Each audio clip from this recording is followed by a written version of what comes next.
అందరికీ praise the lord. ఈరోజు దేవుడు మనతో మాట్లాడాలని ఇష్టపడే అంశము ఓర్పు. లూకాసు వార్త 21:19 మీరు మీ ఓర్పు చేత మీ ప్రాణములను దక్కించుకుందురు. ఓర్పు చేత మన ప్రాణమును దక్కించుకొనవచ్చు అని వాక్యం సెలవిస్తుంది. అయితే బైబిల్లో ఎవరు ఓర్పు చేత తన ప్రాణమును దక్కించుకున్నారో, ఓర్పు లేక ఎవరు తన ప్రాణమును పోగొట్టుకున్నారో ఈరోజు చూద్దాము. బైబిల్లో పాత నిబంధనలో మనం చూస్తే ఋతు గ్రంథంలో నయోమి తన ఇద్దరు కోడళ్ళు ఓర్ప, రూతు మనకు కనబడతారు. అయితే ఓర్ప తన పేరుకు తగినట్లుగానే ఓర్పు లేనిదిగా మనకు కనబడుతుంది. రూతు ఓర్పు కలిగిందిగా మనకు కనబడుతుంది.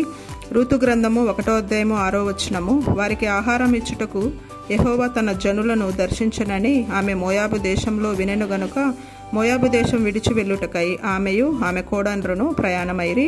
7 అప్పుడు ఆమె ఉన్న స్థలము నుండి ఆమెతో కూడా ఆమె ఇద్దరు కోడన్రును బయలుదేరి యూదా దేశమునకు తిరిగి పోవలనని మార్గమున వెళ్ళుచుండగా, తర్వాత వాక్య భాగాలలో మనం చూస్తే నయోమి మాట్లాడిన మాటలను బట్టి అత్తతో కొంత దూరం ప్రయాణం చేసిన ఓర్పు లేనిదై శ్రమ ఓర్పును, ఓర్పు పరీక్ష నిరీక్షణను కలుగచేయునని ఎరుగక ఎలుగెత్తి ఏడ్చి తన అత్తను ముద్దు పెట్టుకొని తిరిగి తన జనుల యొద్దకు, తన దేవుని యొద్దకు వెళ్ళింది. అయితే చరిత్రకారులు కొంతమంది ఓర్ప అరణ్యంలో తిరిగి వెళ్ళుచుండగా ఒక దుష్ట మృగము చేత చంపబడింది అని చెప్తున్నారు. తన పేరు మరలా ఎక్కడా మనకు కనబడదు.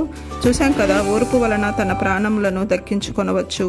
రూతు ఓర్పు కలిగి నిరీక్షణతో ఎంత ఆశీర్వదింపబడింది. యేసుక్రీస్తు వారి వంశావళిలో తన పేరు చేర్చబడింది. Praise the lord.